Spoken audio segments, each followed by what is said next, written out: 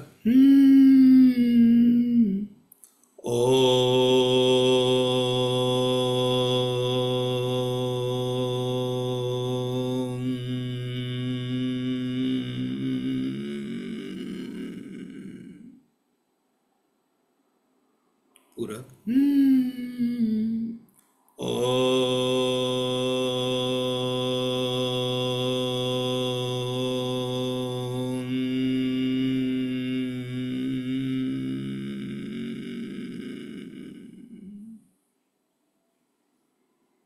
पूरक.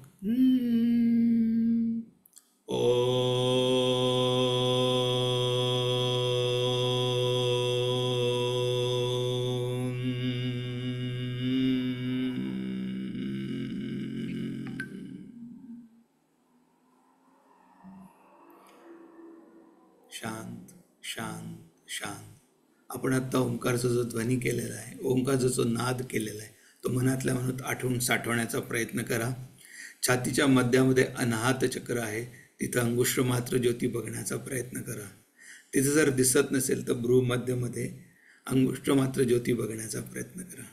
Try to visualise thumb side bright flame in between eyebrows where Ajna chakra is situated.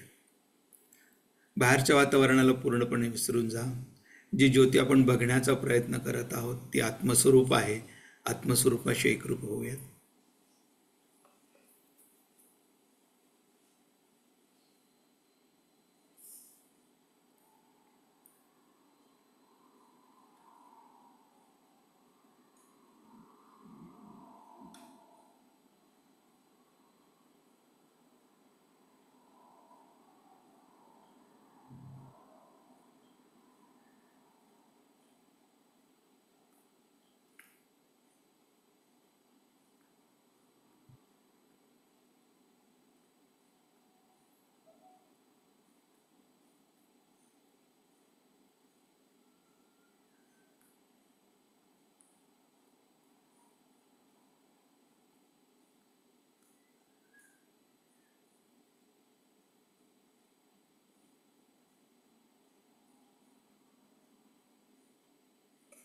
परत एकदा 2 वेळा ओंकार.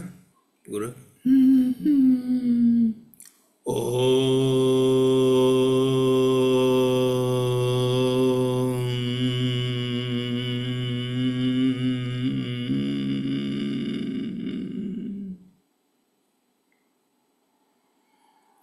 पूरक.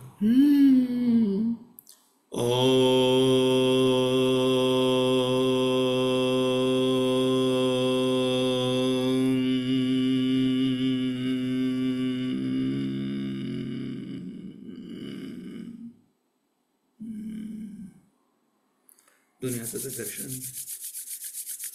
जी ऊर्जा आपण ओंकार साधनेच्या अभ्यासातून मिळाली त्या ऊर्जेचे संचलन पूर्ण शरीरभर करूयात.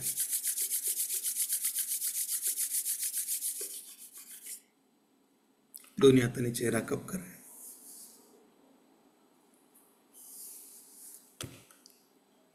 हरि ओम.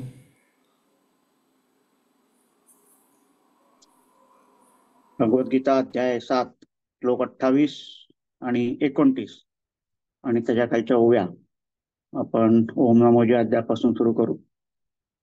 ओम नमोजी आद्या वेद प्रतिपाद्या जय जय स्वसंवेद्या आत्मरूपा देवा तुची गणेशु सकलमती प्रकाशु म्हणे निवृत्ती दासु अवधारी जोजी अकार चरणयुगल उकार उदर विशाल मकार महामंडल मस्तकाकारे हे तिन्ही एकवटले ते शब्द ब्रह्म कवळले ते मिया गुरुकृपान मिले आदि बीज आता अभिनव वाग्विलासिनी जे चातुर्यार्थ कला कामिनी ते शारदा विश्वमोहिनी नमस्कारली मिया ऐसा पुढत पुढती तोची मिया अभिवंदिला श्री गुरुची जो अभिलचित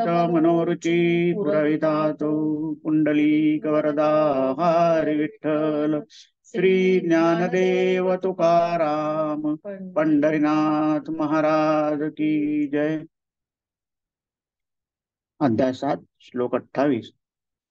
येषां त्वन्तगतं पापं जनानां पुण्यकर्मणां ते द्वन्द्वमोहनिर्मुक्ता भजन्ते मां दृढव्रतः. ऐसे विकल्पाचे वायाणे काटे देखोनी सणाणे जे मतिभ्रमाचे पासवणे घेती चिना. उजू एकनिष्ठेचा पावली रगडूनी विकल्पाची या भाली महापातकांची सांडली अटवीजिही. मग पुण्याचे धावा घेतले आणि माझी जवळीक पातले किंबहुना ते चुकले वाटवधेया. जरा मरण मोक्षाय मामाश्रित्ययतन्तिये ते ब्रह्म तद्विदुः कृत्स्नाम् अध्यात्मं कर्म चाखिलम्. एरवी तरी पार्था जन्म मरणाची निमे कथा ऐसिया प्रयत्ना ते आस्था विजयांची. तया तो प्रयत्नूची एके वेळे मग समग्रे ब्रह्म परब्रह्मे फळे जया पिकले या रसुगळे पूर्णतेचा. ते वेळी कृतकृत्यता जगभरे तेथ अध्यात्माचे नवलपण पुरे कर्माचे काम सरे विरमे मन. ऐसा अध्यात्म लाभतया होयगा धनंजया भांडवल जया उद्यमी मी. तया ते साम्याची ये वाढी ऐक्याची सांदे कुळवाडी तेथ भेदाची या दुबळवाडी नेणी येतो. परंतु ज्या पुण्यकर्म करणाऱ्या लोकांच्या पापांचा नाश झालेला असतो ते सुखदुःखादी द्वंद्वरूपी मोहाने रहित होऊन माझी निश्चयपूर्वक भक्ती करतात. असे विकल्पांचे पोकळ आणि कुचीदार काटे पाहून जे बुद्धिभ्रंश रूपी माघार घेतच नाहीत म्हणजे बुद्धीला भ्रंश पडू देत नाहीत. ज्यांनी सरळ एकनिष्ठेच्या पावलांनी विकल्परूपी काट्यांची टोके चेंगरून मोठमोठ्या पातकांचे अरण्य मागे टाकले आहे. नंतर ज्यांनी पुण्यरूपी धाव घेतली आणि ते माझ्या जवळ प्राप्त झाले फार काय सांगावे. असे ते भक्त या काम द्वंद्व मोह वगैरे वाटमारांच्या तडाख्यातून सुटले. जे जरा व मरण यापासून मुक्त होण्याकरिता माझा आश्रय करून यत्न करतात ते त्या ब्रह्माला संपूर्ण अध्यात्माला व संपूर्ण कर्माला जाणतात. अर्जुना, सहज विचार करून पाहिले तर ज्या प्रयत्नाने जन्ममरणाची कथा संपते अशा प्रयत्नास ज्यांची इच्छा उत्पन्न करते मग त्यांना तो प्रयत्नच एकदम संपूर्ण परब्रह्मरूप फळाने फलद्रूप होतो. ते परब्रह्मरूपी फळ पिकले असता त्यातून पूर्णतेचा रस गळतो. त्यावेळी कृतकृत्यतेने जग भरून जाते व ब्रह्माच्या सहज स्थितीची अनोळख फिटते. कर्मांचे प्रयोजन संपते व मन नाहीसे होते. अर्जुना, ज्याच्या व्यापाराला भांडवल मी असतो त्याला जसा अध्यात्माचा लाभ होतो त्याला साम्याच्या वाढीमुळे ऐक्याचा व्यापार साधतो. त्या ऐक्याच्या ठिकाणी तो भेदाचे दारिद्र्य जाणतच नाही. जय जय रघुवीर समर्थ. जय जय रघुवीर समर्थ. गुरु ब्रह्मा गुरु विष्णु गुरुदेव महेश्वरा गुरु साक्षात परब्रह्म तस्मै श्री गुरुवे नमः. वसुदेव सुतं देवं कंसचानूरमर्दनं देवकी परमानन्दं वन्दे जगत् गोपाल कृष्ण महाराज की. आपल्या सर्वांना नम्र अभिवादन. आवाज बरोबर येतो आहे असं मी समजतो. भगवद्गीता आणि ज्ञानेश्वरीचा प्रवास चाललाय. अध्याय 7 आणि श्लोक आजचा अभ्यासाचा जो आहे तो 28वा आहे. बॅकग्राऊंड जर पाहिलं तर 27व्या श्लोकामध्ये जे आहे ते असं वर्णन केलं होतं 27व्या श्लोकामध्ये की आमचा ज्ञान का आहे, आम्हाला ज्ञान का प्राप्त होत नाही, किंवा असं म्हणूया आपण की आम्हाला भगवंताचं दर्शन का होत नाही. त्याचं उत्तर त्याने दिलं की इच्छा द्वेष समुत्थेनम द्वंद्व मोहेन भारत. इच्छा आणि द्वेष यापासून उत्पन्न होतात. काय उत्पन्न होतात? त्यामुळे द्वंद्व मोह उत्पन्न होतात. आणि द्वंद्व मोह उत्पन्न होतात म्हणजे सुख दुःख आहे, संसार परमात्मा आहे, शीत उष्ण आहे, म्हणजे ज्याला आम्ही जोडी म्हणतो, द्वंद्वाची जोडी. ती द्वंद्वाची जोडी जी आहे त्या ठिकाणी उत्पन्न होते. ती का उत्पन्न होते तर म्हणे ते इच्छा द्वेषच होते. आमच्या ज्या वासना आहे, आमच्या ज्या इच्छा आहे, प्रीती आहे आणि अप्रीती आहे, लाइकिंग आहे आणि डिसलाइकिंग आहे, याच्यामुळे जे आहे ते काय होतं की म्हणे सर्व भूतानी सम्मोहम सर्गे यांती परंतपो. सर्व भूताने सम्मोहन म्हणजे सर्व प्राणी मात्रांना जे आहे ते काय करतात तर म्हणे संमोहन करतात. म्हणजे काय करतात तर म्हणे अज्ञान करतात, अज्ञानात ठेवतात, जन्म मरणाला च्या चेन मध्ये ठेवतात, सायकल मध्ये ठेवतात. सर्गी यांती म्हणजे सर्गे म्हणजे संसार आणि यांती म्हणजे प्राप्त होतात. संसारामध्ये प्राप्त होतात. कशाला प्राप्त होतात? मूर्तीला प्राप्त होतात, जन्म मरणाच्या सायकलला प्राप्त होतात, अज्ञानतेला ते कारण होतात. काय तर म्हणे आमच्या इच्छा आणि आमच्या वासना, ज्या इच्छा आणि द्वेषामुळे आम्हाला भगवंताने जे आहे ते भगवंताला आम्ही जाणून पावत नाही.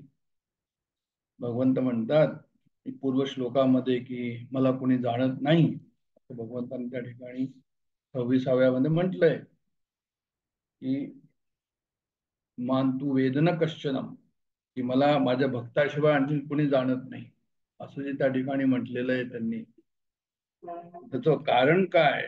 त्याचं कारण जे आहे ते आहे की इच्छा द्वेष समुत्थित. इच्छा आणि द्वेष पासून जो द्वंद्व आणि मोह उत्पन्न होतो, त्याच्यामुळे जे आहे ते भगवंताशी आम्ही विमुख होतो. सम्मुख नाही राहून पावत, विमुख होतो. म्हणजे द्वंद्वमोह काय करतात? आता हे फार महत्वाचं आहे साधनेच्या हिशोबाने सर्व समजतं. ते म्हणे ते काय करतात तर म्हणे हे जे आहे ते आम्हाला भ्रम पाडतात. आमच्या इच्छा आणि द्वेष, आमच्या ज्या वासना आहे ते आम्हाला काय करतात म्हणे ते भ्रम पाडतात. आणि भ्रमामुळे काय करेक्ट आहे, ज्याला आम्ही करेक्ट समजतो, खरं म्हणजे ते करेक्ट नसतं, पण त्याला आम्ही करेक्ट म्हणून त्याला आम्ही जो आहे ते संसारामध्ये वावरतो. आणि मग त्याच्यामुळे काय होतं तर म्हणे हे मनुष्य जो आहे तो विवेक प्रधान आहे. आणि आमची प्रवृत्ती निवृत्ती पशुपक्षाप्रमाणे नाहीये. आम्ही जर त्याला नीट समजलं, विवेकानुसार जर आम्ही त्याला समजलं, तर मग काय होईल ते म्हणे मग आम्ही राग द्वेषाच्या अधीन होणार नाही आणि भगवंताकडे आमची वृत्ती जी आहे ती वळवली जाईल आणि संसारातनं वृत्ती आमची कमी होईल.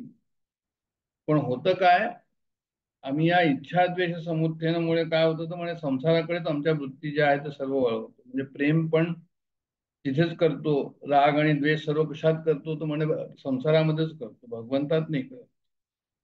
मग अशा याच्यामध्ये काय होतं की आमचं लक्ष जात नाही भगवंताकडे. आम्ही सत्संगात जातो, आम्ही शास्त्रही पाहतो, भगवद्गीताही वाचतो, पण चांगल्या गोष्टीचा विचारही करतो, असं नाही की नाही करत म्हणून. पण त्या वृत्ती जरी निर्माण झाल्या आणि त्या वृत्त्या जरी आम्हाला योग्य वाटू लागला तरी सुद्धा त्या मनात काय आसक्तीमुळे त्या टिकत नाही. मला सांसारिक अनुकूलता प्राप्त करून घ्यायची आहे हीच, आणि सांसारिक प्रतिकूलता नाहीशी करायची आहे, हेच माझं जे आहे ते मुख्य ध्येय राहतं.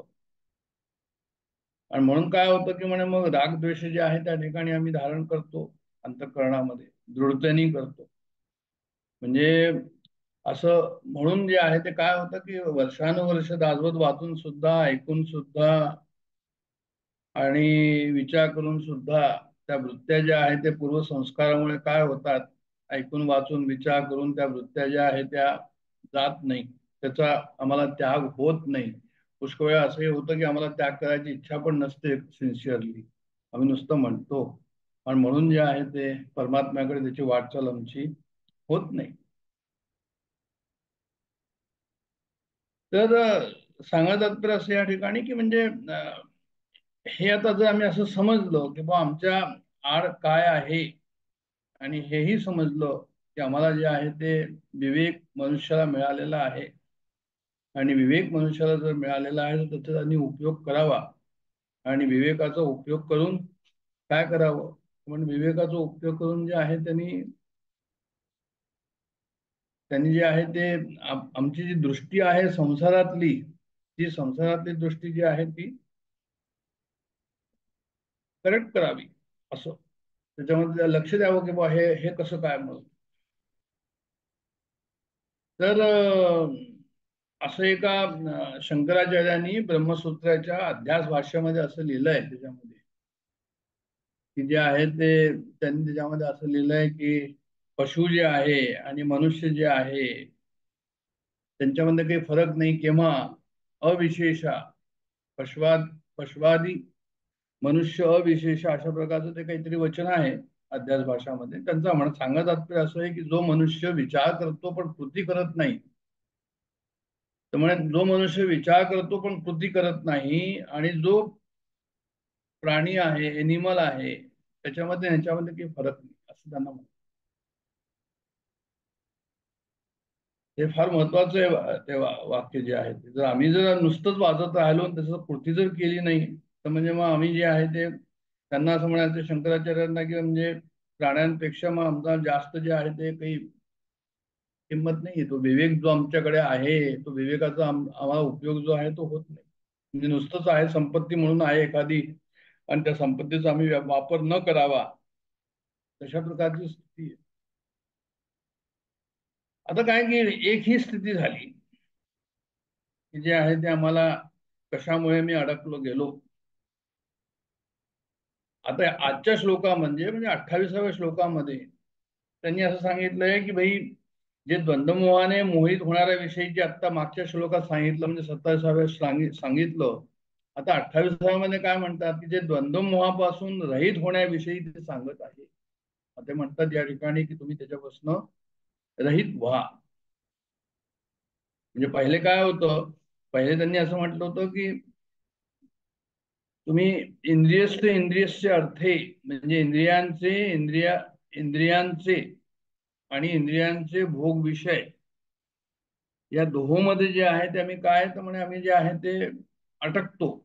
आणि हे काय की परिपंथनो, हे वाटमारे आहे, कल्याण मार्गातले हे वाटमारे आहे, हे झालं.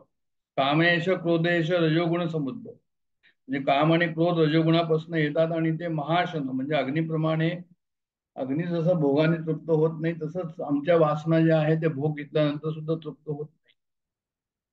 आता ह्यालाच जे आहे त्यांनी या ठिकाणी जे आहे ते रागद्वेष 27व्यामध्ये म्हटलेलं आहे. आणि ह्या रागद्वेषाने आम्ही जे आहे ते द्वंद्वमोहाने आम्ही मोहित होतो. आता 28व्या श्लोकामध्ये त्यांनी सांगितलं की या द्वंद्वमोहापासून रहित होण्याविषयी आता ते बोलतात. म्हणजे पहिले आयडेंटिफाय केलं की आमचे जे आहे ते चूक कुठे होते, आणि आता ते बोलतात की बा जे आहे ते द्वंद्वमोहापासून रहित होण्याविषयी आता ते बोलतात. तर काय बोलतात ते 28व्या श्लोक काय म्हणतो, येशाम त्वंतगतम पापम जनानाम पुण्यकर्मणाम ते द्वंद्वमोह निर्मुक्ता भजन्ते माम दृढवता. म्हणजे येशाम त्वंतगतम म्हणजे येशाम तू अंतगत, म्हणजे जे लोक, येशाम म्हणजे जे लोक, आणि तू म्हणजे जे अंतगतम पापम, ज्या लोकांची पाप जी आहे ती अंतगत झाली आहे, म्हणजे जे आहे ते काय झाली आहे, नष्ट झालेली आहे. तर या ठिकाणी जे आहे त्यांनी काय म्हटलं की येशांत अंतगतम पापम, याच्यामध्ये जे आहे ते द्वंद्वमोहानी मोहित झालेली माणसे जर भजन करत नाही, आणि जे द्वंद्वमोह रहित आहे ते भजन करत असतात, तर भजन न करणाऱ्यापेक्षा भजन करणाऱ्यांची विलक्षणता दाखवण्यासाठी येथे त्वम हा शब्द प्रयोग केलेला. म्हणजे सुरुवातच भगवद्गीतेमध्ये ज्या भाष्यकाराने अशी केलेली आहे की त्वमचा अर्थ काय आहे, की म्हणजे दोन लोक आहे, एक भक्त आहे आणि एक अभक्त आहे. मग भक्त लोक जे आहे ते, अभक्त काय करतात म्हणजे भजन करत नाही, भक्त काय करतात म्हणजे ते जे आहे ते भजन करतात. आणि मग भजन करणारे लोक जे आहे ते कसे आहेत म्हणे, ते जे आहे ते त्यांची काय फरक आहे हे दाखवण्याकरता या ठिकाणी त्याची जी आहे त्यांनी योजना केलेली. म्हणजे ज्या माणसांनी आपल्याला भगवत प्राप्तीच करायची आहे अशा प्रकारचं त्यांनी जे आहे ते उद्देश जर ठेवला आहे त्या ठिकाणी, हे शरीर आपल्याला जे आहे ते भगवंत प्राप्तीसाठीच मिळालेलं आहे अशा प्रकारचा ज्या ठिकाणी विचार आहे, त्या माणसाला त्यांनी काय म्हटलंय, जनानाम पुण्यकर्मणाम. या श्लोकामध्ये त्यांनी त्यांना पुण्यकर्मणाम म्हटलेलं आहे. म्हणजे आमचा निश्चय काय आहे, आमची भगवंताचं आम्ही भजन करावं. आणि मग यज्ञ दान तप इत्यादी जर आम्ही क्रिया केल्या, जे भगवंताची वाटचाल करण्याचे मार्ग आहे, म्हणजे तेवढ्याने भाग नाही होणार. म्हणजे त्याच्यामध्ये निश्चय हवा, स्वमध्ये निश्चय हवा. म्हणजे काय, याचा अर्थ काय झाला, म्हणजे याचा अर्थ हा झाला की आम्हाला भगवंताकडे जायचं आहे, आम्हाला योग्य कार्य करायचं आहे, आम्हाला शुद्ध कार्य करायचं आहे, आमचे विचार शुद्ध हवे, कार्य शुद्ध हवं. पण ते कसं हवं कार्य, तर म्हणे असं नको की दान करायला गेले आणि त्यांनी म्हटलं की ते नाव लिहा त्या ठिकाणी आणि हे दान घ्या, किंवा नुसतं दान घेऊन सकाम कर्म किंवा माझं काही नवस पूर्ण होऊ दे, अशा प्रकारचं जे आहे ते पुण्यकर्म नाही म्हणत.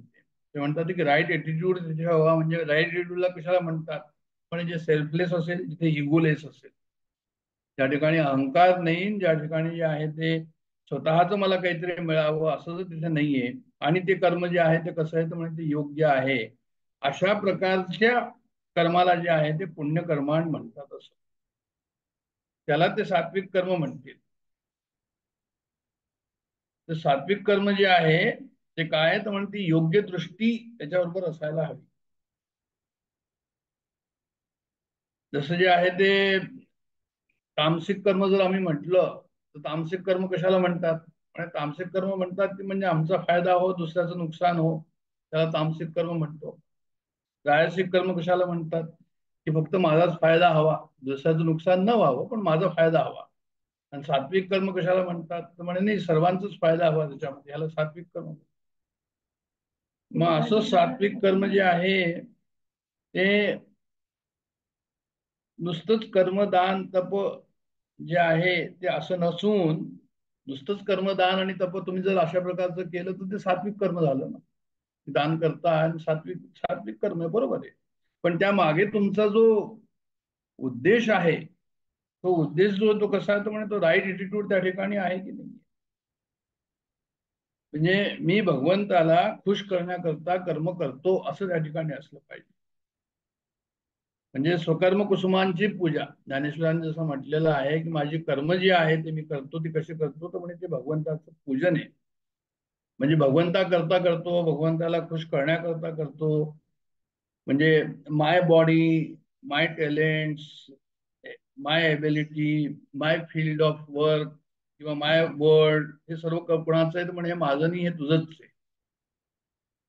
म्हणजे माझं शरीर, माझी बुद्धी, मला कर्माला जे अवयव दिलेले आहे हे सर्व तुझेच आहे, हे सर्व तू दिलेले आहे, त्यांनीच मी करतो आहे, आणि तुला खुश करण्याकरता मी हे करतो आहे. आणि एज बेस्ट एज पॉसिबल ज्याला आपण म्हणतो की जितका योग्यतेने मला करता येईल तितक्या योग्यतेने जे आहे ते करायला पाहिजे. असं जर केलं तर म्हणे ती कर्मपूजा झाली. असं जर केलं तर मग त्याला ते पुण्यकर्म म्हणतात. म्हणजे ते या ठिकाणी पुण्यकर्म कशाला म्हणतात ह्याच्याबद्दल जे आहे ते, की माइंड जे आहे ते काय होतं, शांत होतं, समाधानी होतं, प्युअर होतं. आणि असं जर नसेल होत, पॉझिटिव्ह व्हर्च्यूजनी ते परिपूर्ण होतं. पण समजा तसं जर नसेल होत तर मग काय त्याला म्हणतात, मग तुम्ही त्याला पाप समजा. म्हणजे सिन कशाला म्हणतात म्हणजे anything which disturbs your mind is sin. पुण्य कशाला म्हणजे anything which quietens your mind is पुण्य. तर जेव्हा आमचं कार्य योग्य असतं, सेल्फलेस असतं, इगोलेस असतं, तर ते त्यावेळेस माइंड कसं असतं म्हणजे मन जे आहे आमचं शांत असतं. म्हणजे ते पुण्यकर्म, त्या पुण्यकर्माच्या याच्यामध्ये आम्ही असतो, अशा प्रकारचा त्या ठिकाणी भाव ठेवायला हवा. की पुण्यकर्मान असं लिहिलंय की पुण्यकर्मणांचा अर्थ जो आहे तो या ठिकाणी अशा प्रकारचा त्यांनी दाखवला आहे.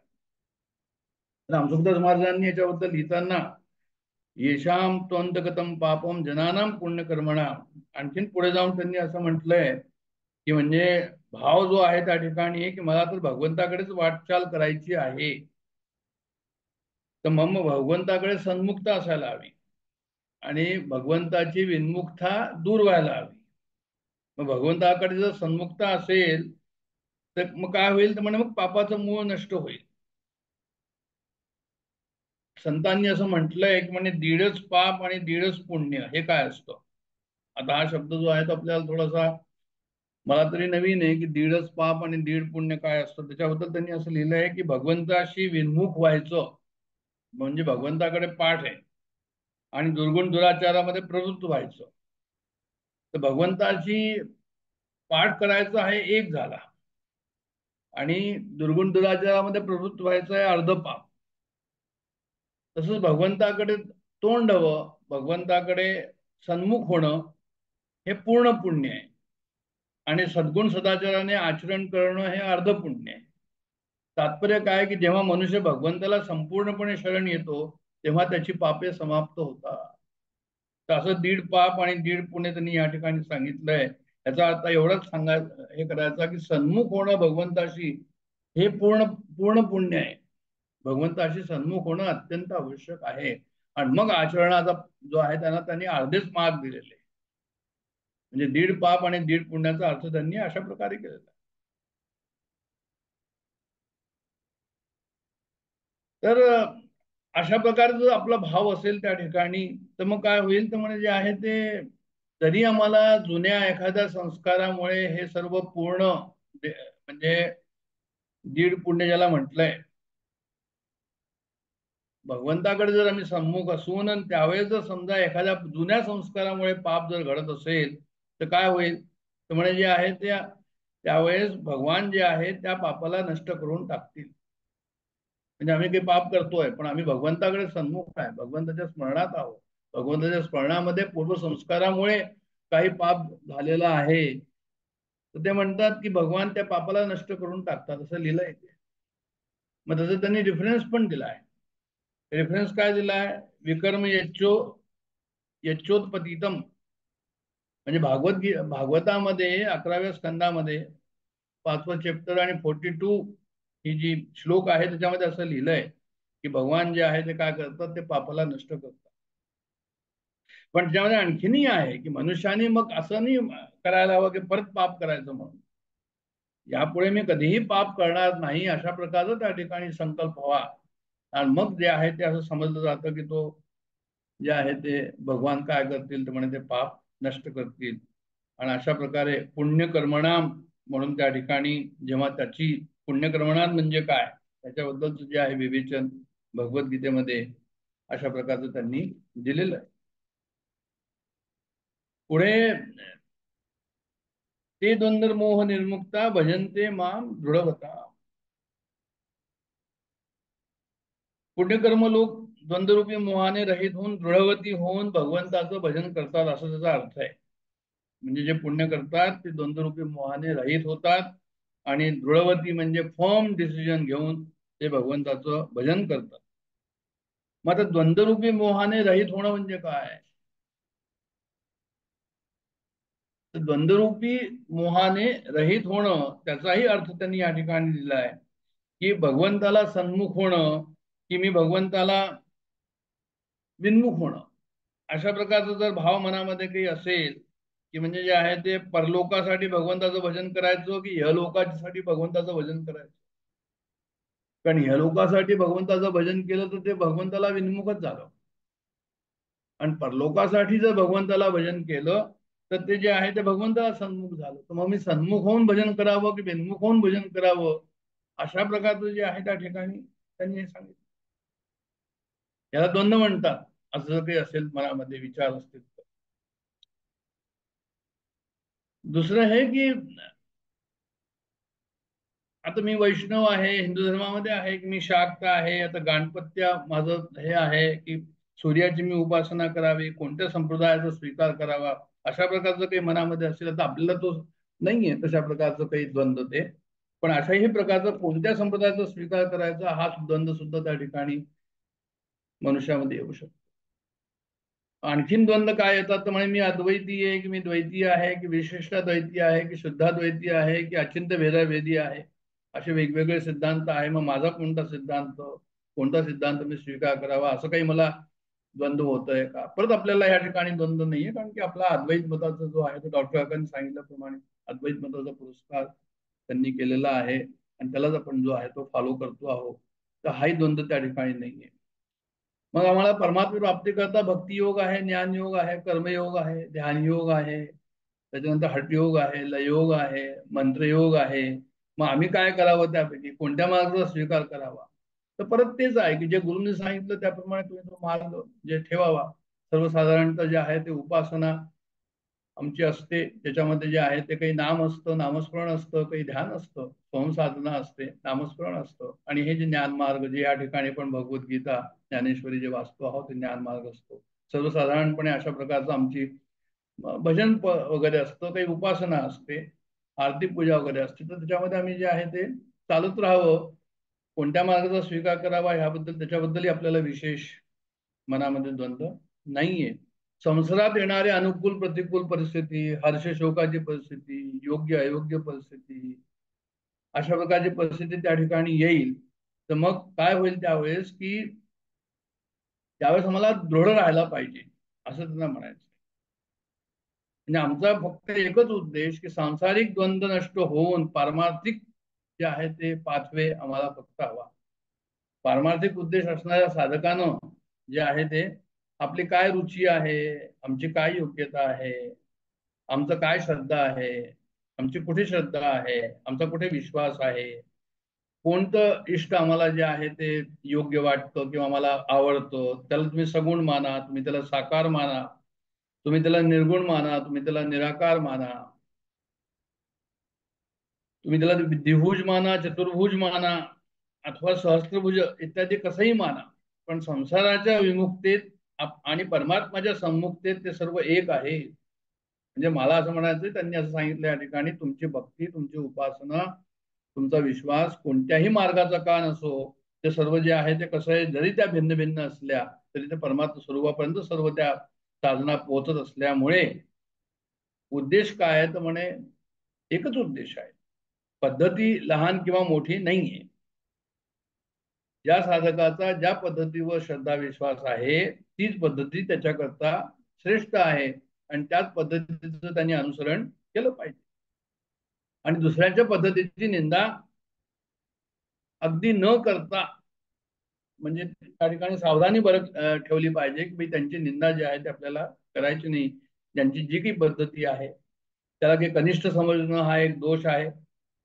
आणि जोपर्यंत साधन संबंधी असं जर द्वैंद असेल किंवा नाही त्यांची बरोबर नाही आहे आमची बरोबर आहे अशा प्रकारचं काही असेल तर म्हणजे मग जे आहे ते मग परमात्म्याचे सन्मुख नाही हो आम्ही. आता ह्या सर्व गोष्टी या ठिकाणी ह्या श्लोकाच्या संदर्भामध्ये दिलेल्या आहे रामसुखदास महाराजांनी. नंबर 1. नंबर 2, हे सर्व आपल्याला सर्वसाधारण विचार त्या प्रकारे मनामध्ये येतील की मी कोणता पक्ष घ्यावा, कोणती साधना करावी. तर त्याच्याकरता हे सर्व उत्तरं जे आहे ज्याची त्याला ती उत्तरं मिळतील, ज्याच्या मनामध्ये जसे प्रश्न असतील त्या प्रश्नांची उत्तरं त्या ठिकाणी जे आपल्याला मिळतील, की साधकात आपल्या पक्षाचा आग्रह आणि दुसऱ्या पक्षाचा निरादर हे जे आहे ते नको. कारण की भगवंत त्या समग्र रूपाचा अनुभव येणार नाही तर अशा प्रकारचे त्या ठिकाणी किंतु असतील तर. सर्व पद्धतींचा, सर्व निष्ठांचा आम्ही आदर करावा, परंतु अनुसरण आणि पद्धती जी आहे ती आमच्या निष्ठेची आम्ही जी आहे ती करावी. म्हणजे काय होईल तर म्हणजे साधन विषयक द्वंद्व समाप्त होईल. अशा प्रकारे द्वंद्वमोह रहित म्हणजे द्वंद्वरहित कसं व्हावं याच्याबद्दलचं मार्गदर्शन या ठिकाणी या श्लोकाच्या संदर्भामध्ये आहे. म्हणजे एकांतर मनुष्याचं असं असतं वा सर्वसाधारण म्हणजे की आम्ही आपलं कार्य करतो, परमार्थ कार्य करतो, परमार्थाचं श्रवण मनन निधिध्यासन वगैरे काही करतो, पण त्याच्यामुळे काय होतं की पुष्कळ वेळा जे आहे ते आम्ही असं वाटतं की अरे सांसारिक कार्य तर करायचंय आम्हाला, ते तर करावंच लागेल, आम्ही संसारात वावरत आहोत, आम्हाला पदार्थ वस्तूची आवश्यकता आहेच, मग त्याविषयी काम कसं चालेल. तर म्हणून मग काय करतो आम्ही की भजन स्मरणाचा जरी नित्य नियम असला तरी त्याप्रमाणे पुष्कळ वेळा त्याच्यामध्ये फाटा पडतो. आणि मग त्यावेळेस आम्हाला असं वाटतं की सांसारिक कामाची जितकी आवश्यकता आहे तितकी भजनाची आवश्यकता नाहीये, उपासनेची आवश्यकता नाही, स्मरणाची आवश्यकता नाही, नित्यभक्तीची आवश्यकता नाही, अशा प्रकारे आम्हाला त्या ठिकाणी वाटतो. आणि भगवंताला मग आम्ही सन्मुख त्या ठिकाणी राहत नाही. त्यावेळेला जे आहे ते भगवंताला आम्ही विन्मुख होतो. पण असं नसलं पाहिजे. पण सर्वसाधारण लोक अशा प्रकारची त्यांची परिस्थिती आहे. सर्वसाधारण साधकाची परिस्थिती अशीच आहे की जसं वेळ असेल, संसाराची निकड असेल, त्याप्रमाणे परमार्थ नंबर 2 वर जातो. संसाराची निकड नंबर 1 वर येते. संसाराची नंबर 1 वर जरी त्यावेळेस निकड आली तरी आतलं स्मरण, आतली भक्ती, आतला जो आमचा उपासना आहे ती त्या ठिकाणी चालू ठेवावी. हे अत्यंत आवश्यक या ठिकाणी लक्षात ठेवायला हवं. म्हणजे द्वंद्व त्या ठिकाणी राहणार नाही. पण त्या ठिकाणी आम्हाला असं हवं की आम्हाला आपलं कल्याण करून घ्यायचं आहे. सांसारिक लाभ आणि तुम्ही जेव्हा ह्या साधन अवस्थेमधनं पुढे जाल, साधकाची जेव्हा वाटचाल पुढे होईल, त्यावेळेस मग तुम्हाला असं वाटेल की सांसारिक लाभ आणि काही हो, मला तर जे आहे त्याची मला पर्वा नाही, पण मला जे आहे ते परमार्थ जो आहे तो बुडवायचा नाही.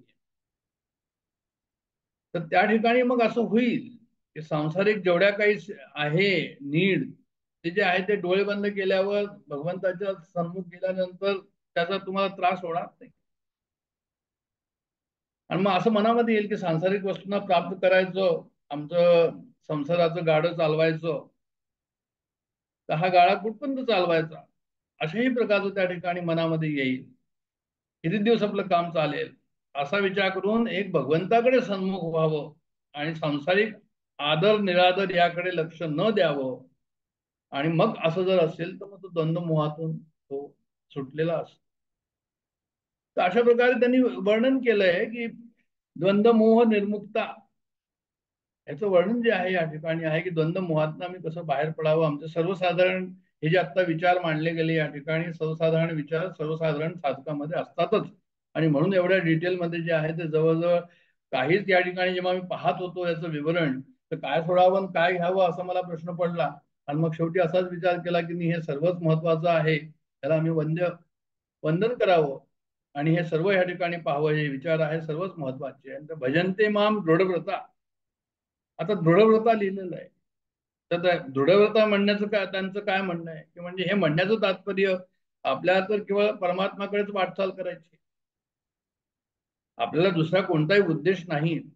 तो परमात्मा द्वैत आहे की अद्वैत आहे, शुद्धाद्वैत आहे, विशेषाद्वैत आहे, सगुण आहे की निर्गुण आहे, द्विभुज आहे की चतुर्भुज आहे, आम्हाला काही कर्तव्य नाही त्याच्यामध्ये असं म्हणतात ते. आणि खरीच गोष्ट आहे. जर परमात्मा जर शुद्ध कॉन्शियसनेस सतचित आनंद जर आपण म्हटलं तर मग सच्चित आनंद म्हटल्यानंतर हे सर्व जे आहे ते आता जे वाचलं गेलं की द्वैत अद्वैत शुद्धाद्वैत विशिष्टाद्वैत सगुण निर्गुण द्विभुज चतुर्भुज, हा हा त्या ठिकाणी प्रश्न आपल्याला उरत नाही. म्हणजे दृढव्रता होण्याकरता हे खूप समजून घेतलं पाहिजे. मग आपल्यासाठी कोणती परिस्थिती निर्माण करू, आपल्याला कुठेही ठेवू, कसंही ठेवू, कोणत्याही पद्धतीत राहू, आम्हाला त्याच्याशी कर्तव्य नाही. आम्हाला तर फक्त हेच की परमात्म्याच्या सन्मुख व्हायचं आहे, परमात्म्याशी आमचा संबंध आहे एवढंच. आणि असं जर निश्चय झाला तर मग आम्ही दृढव्रती होऊ. मग परमात्म्याशी जेव्हा आम्ही सन्मुख होतो त्यावेळेस आम्हाला 3 प्रश्न समोर येतात असं या ठिकाणी नमूद केलेलं आहे. आणि कोणते 3 प्रश्न आमच्या समोर येतात तर म्हणे परमात्मा कसे आहेत, जीव कसा आहे आणि जगत कसं आहे. जीव जगत जगदीश्वर, आता सर्वसाधारण म्हणजे प्रश्न असतातच. तर आता याच्यामध्ये काय उत्तर आहे याचं, तर म्हणे परमात्मा आहे की नाहीये, तर म्हणे परमात्मा आहे. परमात्मा आहे, मग तो कुठे राहतो परमात्मा, ते काय करतात, असं जर पुढे कोणी विचारलं तुम्ही काय उत्तर द्याल. तर असं सांगायचं की परमात्मा आहे, कुठे राहतो काय करतो याच्याशी आम्हाला कर्तव्य नाही. आम्हाला फक्त परमात्म्याशी कर्तव्य आहे की परमात्मा आहे. मग जीव म्हणजे काय, त्याचं स्वरूप कसं आहे, तो कुठे राहतो, त्या बाबतीतही काही कर्तव्य नाही. कारण आम्हाला एवढंच कर्तव्य आहे की मी आहे, म्हणजे मी तो आहे. परमात्मा स्वरूप परमात्म्याचा अंश म्हणा एकच आहे, अंशही नाही. मी आणि तो एक असल्यामुळे मी आहे आणि तो आहे. आता मी आहे आणि तो आहे एवढं आम्हाला जर पक्क झालं तर मग जगत कसं चाललंय, जगत चांगलं आहे की जगत वाईट आहे, त्या संबंधी मग काही कर्तव्य नाही. आम्हाला फक्त एवढंच समजून घ्यायचं आहे की ब्रह्मसत्यम जगन मिथ्या म्हटल्यानंतर जगत त्याज्य आहे.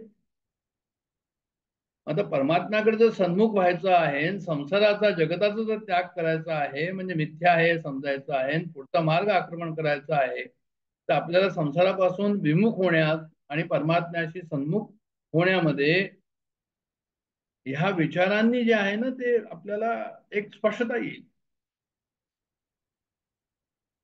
ह्या विचारांनी नुसती स्पष्टता येणार नाही, पण डॉक्टर काकांच्या शिकवणीचं हे सार आहे. हे सर्व दर्शनांचं सार आहे असंही म्हणायला हरकत नाही. आणि ह्याच्यावर आपल्याला दृढ व्हायचं आहे या विचारांवर.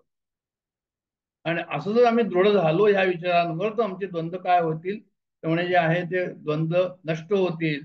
आणि निश्चय काय होईल, त्यामुळे निश्चय जो आहे तो पक्का होईल. आणि आता पण काय होतं म्हणजे आमचे निश्चय पक्के नाहीये, स्पष्टता नाहीये, आणि स्पष्टता नाहीये म्हणून निश्चय पक्का नाहीये. अशा प्रकारची जर स्पष्टता झाली एकदा विचारांची, की मग काय होईल की निश्चय पक्का होईल. आणि मग निश्चय पक्का झाल्यानंतर मग द्वंद्व जे आहे होईल काय तेही जातील. आता होतं काय की आम्हाला निराकार सगुण स्वरूप म्हणजे जे आहे ते परमात्मा कसा आहे तर म्हणे आय एम दॅट, म्हणजे परमात्मा कसा आहे म्हणे तत्वमसी, तुम्ही ते हा एक तर हे आहे. जसं परमात्मा कसा आहे तर म्हणे परमात्मा तो निर्गुण सच्चित आनंद आहे. आता परमात्मा सच्चित आनंद आहे आणि तो आम्हाला काय म्हणजे त्याचा अनुभव आम्हाला नाही.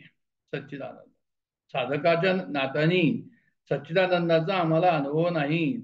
अशा प्रकारे जर आम्ही विचार केला, बरं सगुणाचं दर्शन झालंय का, रामाचं दर्शन झालंय का, कृष्णाचं दर्शन झालंय का, पांडुरंगाचं दर्शन झालंय का, तर म्हणे नाही तसंही झालेलं नाही आम्हाला की दर्शन. मग सगुणाचं दर्शन झालं नाही, निर्गुणाचा अनुभव जर आला नाही त्या ठिकाणी, पण आम्हाला एवढं माहिती आहे की संसार हा निरंतर जो आहे तो परिवर्तनशील आहे. काहीतरी उत्पन्न होतंय, काहीतरी काही काळ राहतंय आणि काहीतरी जातंय, असं या संसारामध्ये जे आम्हाला दिसतंय त्याच्यामध्ये जे आहे ते जातंय.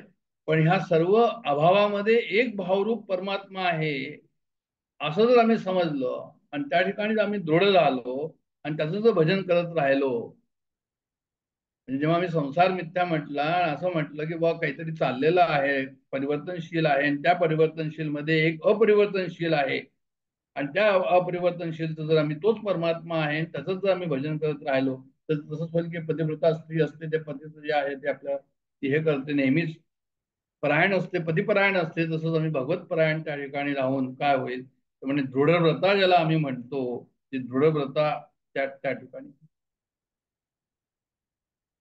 म्हणजे भगवंताला सर्व प्रकारे भजावं अशा प्रकारचा तो त्या ठिकाणी त्याचा उद्देश आहे. म्हणजे भगवान को सब प्रकार से भजना, म्हणजे आमचं काय आहे की म्हणजे आमच्या बुद्धीने काय करायचं, म्हणजे बुद्धीने निश्चय करायचा की परमेश्वरच त्या ठिकाणी आहे आणि मी तो आहे, अशा प्रकारचा जो आहे तो निश्चय करायचा बुद्धीने. मन आहे का आम्हाला तर म्हणजे मन आहे, तर म्हणजे त्याचं जे लीला रहस्य आहे त्या मनाने त्याचं चिंतन करा. बरं आम्हाला काही वाणी आहे का, शब्द आहे का आमच्याकडे, तर म्हणजे मग नाम गुण त्याचं चिंतन करा त्या वाणीने. आम्हाला डोकं आहे का तर म्हणे आहे, तुम्ही डोक्याने तुम्ही त्याला नमस्कार करा, नेहमी सतत नमस्कार करा. हात आहे का तुम्ही त्याची पूजा करा.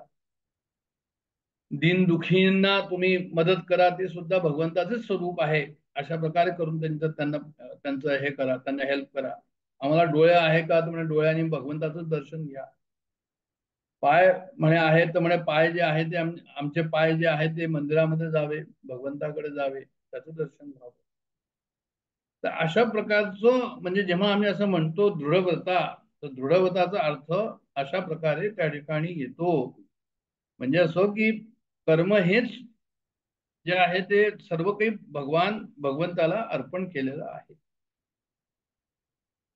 म्हणजे आता आपण जेव्हा साधन पंचकम मध्ये वाचलं होतं की वेदो नित्य मदीयताम, म्हणजे असा सर्व दर्शनाचा अभ्यास करून, वेदांचा अभ्यास करून काय करायचं तर म्हणजे तदुदितम कर्म स्वनुष्ठीयता, म्हणजे त्याप्रमाणे आम्ही कर्म करावं.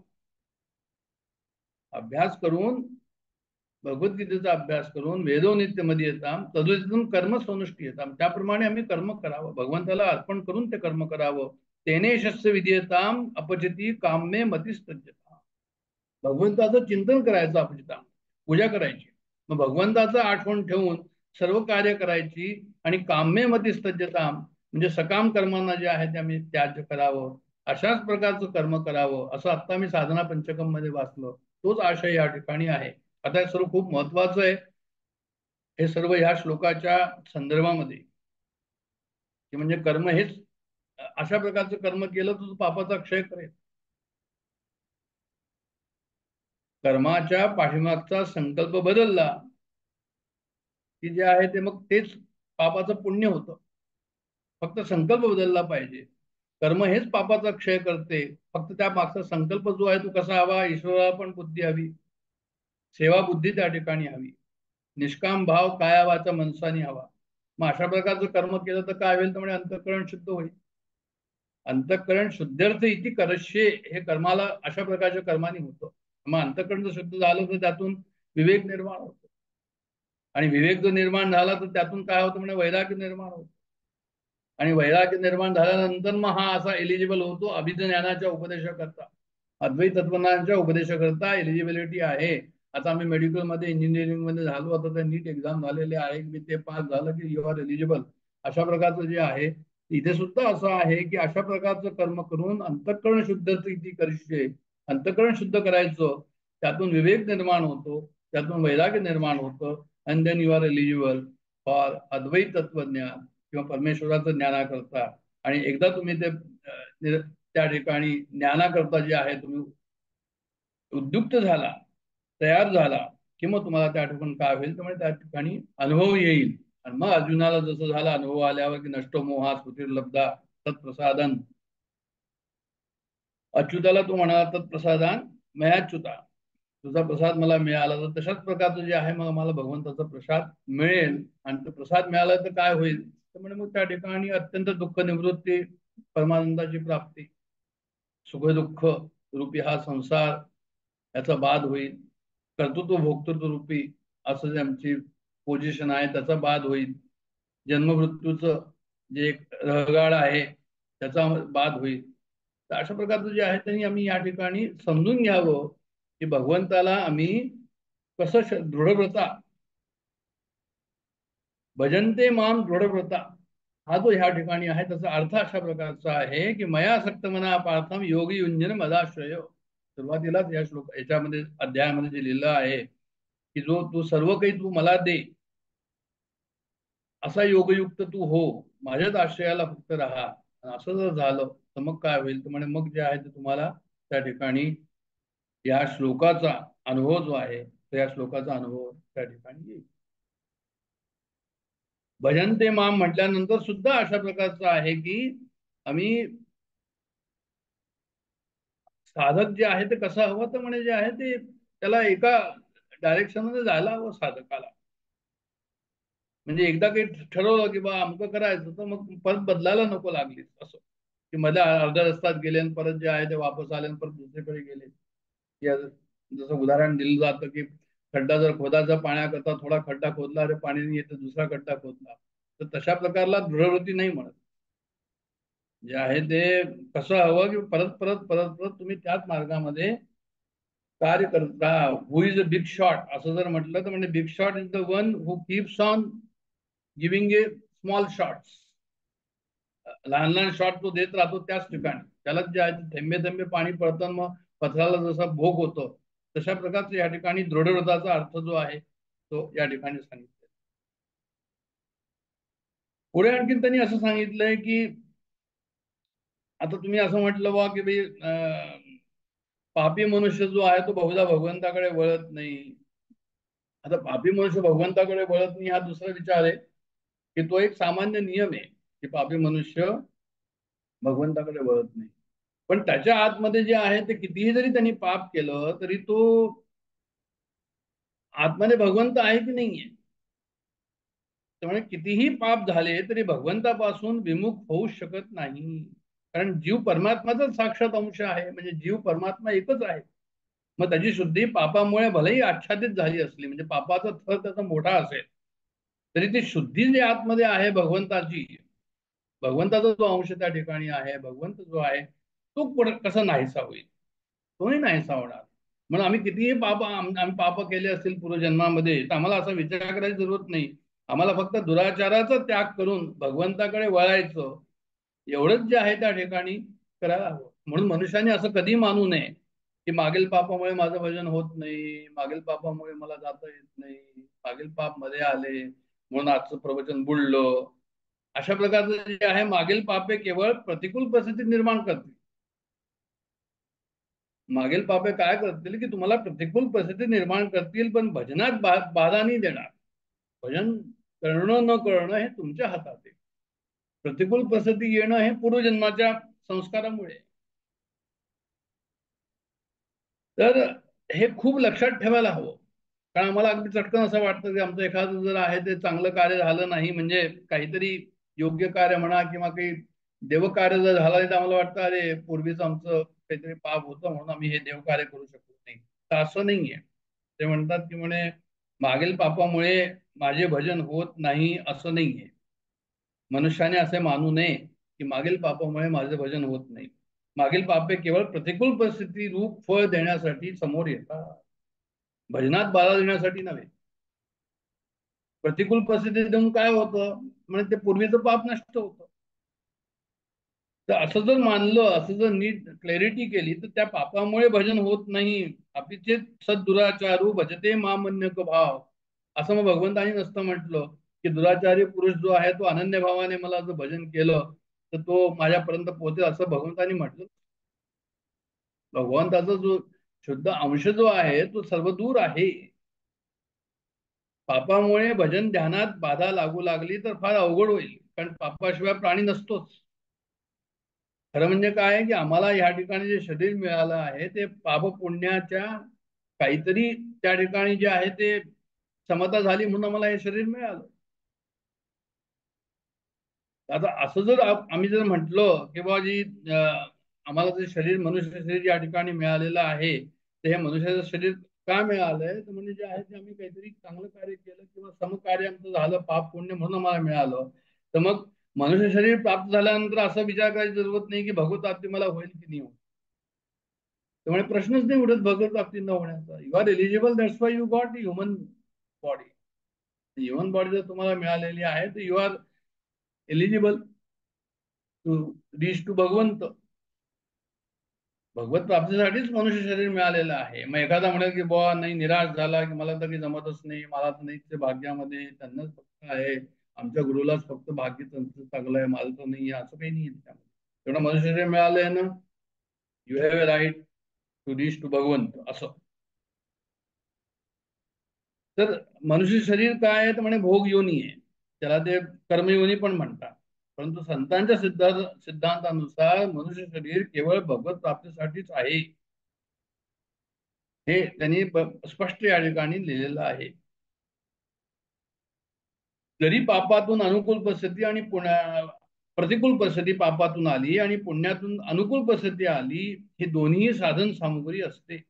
अनुकूल परिस्थिती आली तर भगवंताचं भजन होईल, पण प्रतिकूल परिस्थिती आली तर, अनुकूल परिस्थिती आली तर कदाचित भगवंताचं भजन होणार नाही, कारण आम्ही जगामध्ये त्यावेळेस डुबले राहू. पण प्रतिकूल परिस्थिती प्राप्त झाली तर काय होईल तर म्हणजे भगवंताची मला आठवण येईल. त्याचा अर्थ काय झाला? याचा अर्थ हा झाला की कुंतीसारखं झालं. ते कुंतीने कृष्णाला म्हटलं, कृष्णाने विचारलं कुंतीला तुला काय हवं, तर म्हणजे मला नेहमीच दुःख दे. म्हणजे का, तर म्हणतो तुझी नेहमी मला आठवण राहील. मग आता आम्ही काय करायचं या ठिकाणी?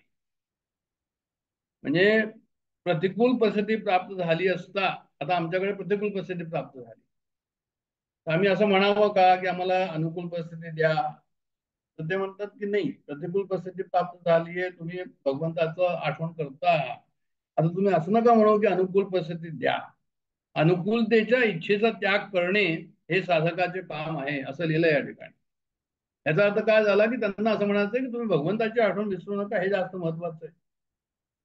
आणि असं केलं तर काय होईल तर म्हणजे दोन्ही परिस्थितीमध्ये तुमचं साधन चालत राहील. म्हणजे अनुकूल असेल तरी प्रतिकूल असेल तरी तुमचं साधन चालत राहील. अनुकूल परिस्थितीचा काय मतलब आहे? अनुकूल परिस्थिती म्हणजे मागील पुण्याचा नाश होणं. प्रतिकूल परिस्थिती म्हणजे काय आहे? मागील पापांचा नाश होणं. तर वर्तमान काळामध्ये भोगात बसण्याची शक्यता केव्हा राहते? जेव्हा अनुकूल परिस्थिती असते तेव्हा मनुष्य भोगात राहतो. तर सांगत असं या ठिकाणी की आम्हाला अशा प्रकारे जागरूकता ठेवायला हवी, सावधगिरी ठेवायला हवी. म्हणून मग असं जर आम्ही ठेवलं तर मग काय होईल? तर म्हणजे साधन सुगमतेने पूर्ण होईल. हे सुंदर सुंदर विचार आहे, बारीक विचार आहे, सूक्ष्म विचार आहे. याचं चिंतन करायला हवं, नीट समजून घ्यायला हवं. आणि याचं चिंतन जर केलं तर बरोबर आपल्या ह्याच्यामध्ये आणलं व्यवहारामध्ये, तर मग जे आहे ते खरोखरच या भगवद्गीतेचा आणि या सेशनचा जो आहे आम्हाला त्याचा लाभ पूर्ण होईल. कारण संतजन काय करतात की सांसारिक प्रतिकूल परिस्थितीचा संतजन आदरच करतात, ते निरादर नाही करत. प्रतिकूल परिस्थिती आली तर ती इथे लिहिलंय असं की ते म्हणतात की ते आदर करतात त्या परिस्थितीचा. कारण काय? हमें राजी उसमें जिसमें तेरी रजा आहे. ये भी वाहू आहे, वो भी वाहू आहे. मग ते म्हणतात की मग तो चूक कसं करेल? तो चूक करणार नाही. म्हणून भगवंताला सन्मुख होणं हे सर्वात मोठं पुण्य आणि भगवंताला विन्मुख होणं हे सर्वात मोठं पाप. तर हे काय आहे की अशा प्रकारे जर आम्ही विचार केला आणि अशा प्रकारे जर आम्ही सन्मुख राहून आमची पाप जर आम्ही नष्ट केली तर काय होईल? तर म्हणजे राग, द्वेष, हर्ष, शोक, सुख, दुःख ह्याच्यापासून आम्ही जे आहे ते बाहेर येऊ. काय की राग, द्वेष मनुष्याला संसाराकडे खेचत राहतात. आसक्ती असते तोपर्यंत तो वस्तूमध्ये जो आहे तो आसक्तीत राहतो. पण जिथे आसक्ती असते तिथे द्वेष सुद्धा असतो. जिथे लाइकिंग आहे तिथे डिसलाइकिंग पण आहे. म्हणजे मनुष्य एखाद्या वस्तूशी जर सन्मुख होतो आसक्तीमुळे तर दुसऱ्या वस्तूशी तो विन्मुख होतो.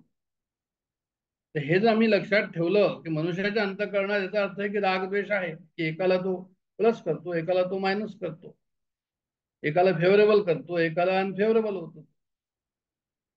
असं जर या ठिकाणी आहे की अंतःकरणात राग द्वेष त्या ठिकाणी आहे तर मग भगवंताला आम्ही सन्मुख कसं होऊ? म्हणून ज्याचा संबंध संसाराशी जडलेला राहतो त्याला जितक्या अंशामध्ये संसारामध्ये आसक्ती आहे तितक्या अंशामध्ये तो भगवंतापासून दूर आहे. म्हणजे तर हे असं पाहायला पाहिजे. कोणी जर असं म्हणेल की मला तर काही जमतच नाही, अजूनपर्यंत मला काही अनुभव आला नाही, तुम्ही संसारापासून किती दूर आहात? तुम्ही जितकं तुम्ही संसारापासून दूर आहात तितकेच तुम्ही भगवंताच्या जवळ आहात.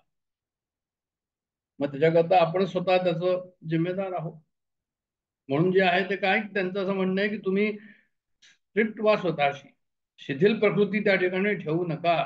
शिथिल प्रकृतीचा मनुष्य म्हणे त्याग लवकर करणार नाही, त्याला त्या ठिकाणी स्ट्रिक्ट व्हावं लागतं. मग तो एक विचार करतो शिथिल प्रवृत्तीचा मनुष्य, एक विचार करेल मग तो सोडून देईल, मग दुसरा विचार करेल परत तो सोडून देईल, तो तिसरा विचार करेल. अशा प्रकारचे त्याचे विचार जे आहेत ते बदलत राहतात. आणि ही शिथिलता कोणी आणली? तर म्हणजे त्या साधकानेच आणलेली आहे, कारण तो फोकस नाही आहे त्या ठिकाणी. पण आम्ही जर त्याला फोकस केलं, एका ठिकाणी जर त्याला दृढ केलं, एकदा विचार केला की नाही बा ह्याच्यावर आम्ही दृढ व्हायचं आहे, राहायचं आहे, तर मग काय होईल? तर म्हणे मग जे संसारातून विमुख होण्याची शक्ती निर्माण होईल त्या ठिकाणी. तर अशा प्रकारचं विवेचन ह्या संदर्भामध्ये, या श्लोकाच्या संदर्भामध्ये रामसुखदास महाराजांनी केलंय. खूप मला महत्वाचं वाटतं ते, कारण आपल्या सर्वांचेच अशा प्रकारचे विचार आणि प्रश्न त्या ठिकाणी त्याच्यामध्ये असतात. आता फक्त आपण एक यांचं पाहू की ज्ञानेश्वर महाराजांनी ह्या श्लोकाच्या संदर्भामध्ये जास्त मोठं नाहीये, फक्त तीन चारच ओव्या दिलेल्या आहे. आणि त्या 3-4 ओव्या ज्ञानेश्वर महाराजांनी विचार कशा प्रकारचे दिले तर म्हणे 172वी जी ओवी आहे की ऐसे विकल्पाचे वायाणे काटे देखोनी सिसाणे जे मतिभ्रमाचे पासवणे घेती चिना. म्हणजे त्यांना असं म्हणायचं या ठिकाणी विकल्प जे येतात, विकल्प कसे असतात म्हणे? हे तीक्ष्ण विकल्प असतात. पण हे कसे असतात म्हणे? अणकुचीदार विकल्पाचे पोकळ काटे ते काय करतात म्हणजे ते फार हे खोटेच असतात. म्हणजे काय की बुद्धिभ्रंश ह्या ठिकाणी जो आहे तो आम्हाला होतो. आणि बुद्धिभ्रंश झाल्यानंतर हे काटे आम्हाला जे आहे ते कसे की म्हणे हे काटे जे आहे ते सर्व विकल्प आहे. खरं म्हणजे कोणताही आम्ही जो विचार करतो, जर देहबुद्धी असेल तर त्या ठिकाणी जो विचार होतो, जे डिसिजन होतं ते योग्य असतं असं नाहीये. त्या बुद्धिभ्रंशानेच तो डिसिजन होतं ते. तर द्वंद्वमोहाच्या संबंध जर असेल, आम्ही संसाराच्या अरण्यात पडलेलो असो, तर मग हे विचारी पुरुष म्हणतात, अरे हे सर्व द्वंद्वमोह काटे आणि तीक्ष्ण आहे, याच्यात आम्ही अडकून पडलेलो आहोत. तर असे ते विचार करतात आणि असा विचार करून ते काय करतात, म्हणजे ते बुद्धिभेद होऊ देत नाही.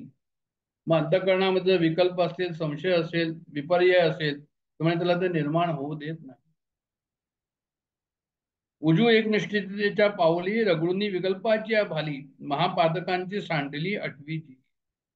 आता उजू म्हणजे त्यांनी असं या ठिकाणी म्हटलंय की एकनिष्ठेच्या सरळ पावलांनी आणि विकल्परूपी काट्यांची टोके चेंगरून मोठ्या मोठ्या पादकांचे अरण्य ही मागे टाकली आहेत, असं त्याचा अर्थ केला आहे. म्हणजे एकनिष्ठेच्या पायाखाली, म्हणजे एकनिष्ठता तुम्ही त्या ठिकाणी ठेवा, मग हे विकल्प सर्व रगडून टाका. काटे जे आहेत ते सर्व काय तर म्हणते जातील सर्व, पण काय हवं, एकनिष्ठतेच्या पावली, रगडूनी विकल्पाची भाली, महापातकांची सांडली आठवी म्हणजे अरण्ये जिनी. म्हणजे हे अरण्य जे आहे तुमचं काय होईल, तर म्हणजे एकनिष्ठता जर असेल तर विकल्प त्या ठिकाणी राहणार नाही, असं तुम्ही म्हणा. म्हणजे जे मनुष्यात दुःख होतं त्याचं कारण निषिद्ध कर्म असतं, पाप असतं. म्हणून जे आहे ते काय आम्ही नेहमी लक्षात ठेवायचं की अशा प्रकारचे जे विकल्प जर त्या ठिकाणी आले, काय करायचं, म्हणजे विकल्पाचे त्याला लागलीच काढून टाकायचं. आणि मग पुण्याचे दावा घेतले आणि माझी जवळीक पातले, किंबहुना ते चुकले पाठव देया. तर पुण्यमार्गाने धावले आणि माझ्या जवळीक पातले, किंबहुना त्यांनी चुकविले मार्ग वाट मारायची. म्हणजे काय की जे त्यांना विकल्प आले, जे त्यांना अडथळे आले त्या ठिकाणी, ते अडथळे जे आहे ते भगवंताजवळ पोचल्याने काय झालं, भगवंताजवळ जवळीक त्यांनी साधून जे आहे ते काटे दूर झाले. भगवंताशी जवळ येणं, यालाच त्यांनी काय म्हटलंय, तर म्हणजे यालाच त्यांनी जे आहे ते पुण्य म्हटलेलं आहे या ठिकाणी.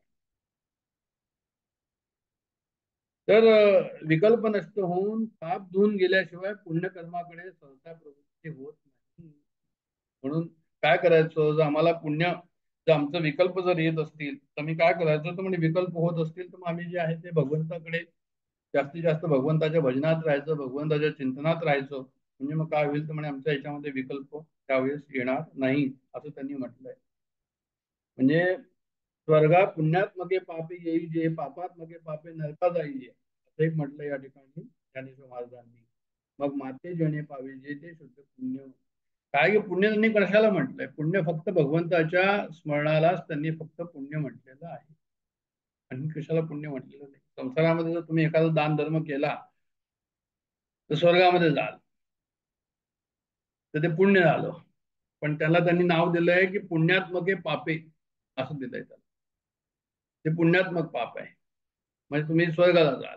आणि पापात्मके पापे म्हणजे जर चोखच काम केलं तर नरकात जायचे, तुम्ही नरकाला जाल. पण शुद्ध पुण्य कशाला म्हणतात, शुद्ध पुण्य म्हणजे काय की मजची माझी असता, ते पुण्य शुद्ध पुण्य आहे. म्हणजे भगवंताच्या फक्त संधीत राहायचं, भगवंताच्या आठवणीत राहायचं, याला काय म्हणतात, ते जयामध्ये नारायण शुद्ध पुण्य ते एक. म्हणजे जे आहे ते शुद्ध पुण्य एकच आहे, त्याच्यामध्ये नारायण. अशा प्रकारचं यांनी वर्णन या ठिकाणी केलंय. की मग असं जर असेल, भगवंताजवळ तुम्ही गेला तर त्या ठिकाणी वाटमारे काही करू शकत नाही. आता वाटमारे काही करू शकत नाही याचा अर्थ काय झाला, की त्या ठिकाणी कोणतेही तुमचे विकल्प असतील, ते विकल्प जे आहे ते तुम्हाला त्रास देणार नाही, संशय तुम्हाला त्रास देणार नाही, विपर्यय निर्माण होणार नाही त्या ठिकाणी. म्हणून काय करायचं, की एकनिष्ठेच्या पायाखाली रगडून विकल्पांची काठी भली, महापातकांची ओलांडली अरण्य ज्यांनी. अशा प्रकारचं यांनी वर्णन या ठिकाणी दिलेलं आहे. आणि ह्या प्रकारे हा श्लोक जो आहे तो आपला पूर्ण झालेला आहे. आता मी या ठिकाणी विरमतो. जय जय रघुवीर समर्थ.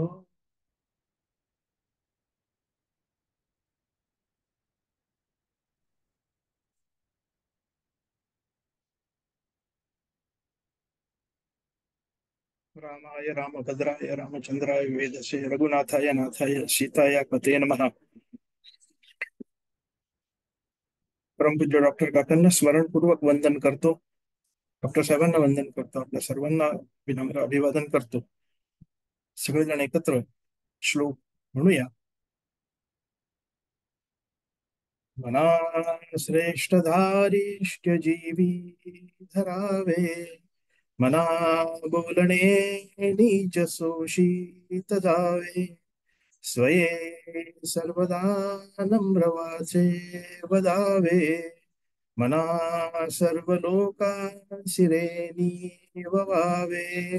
श्रीराम जय जय रघुवीर समर्थ.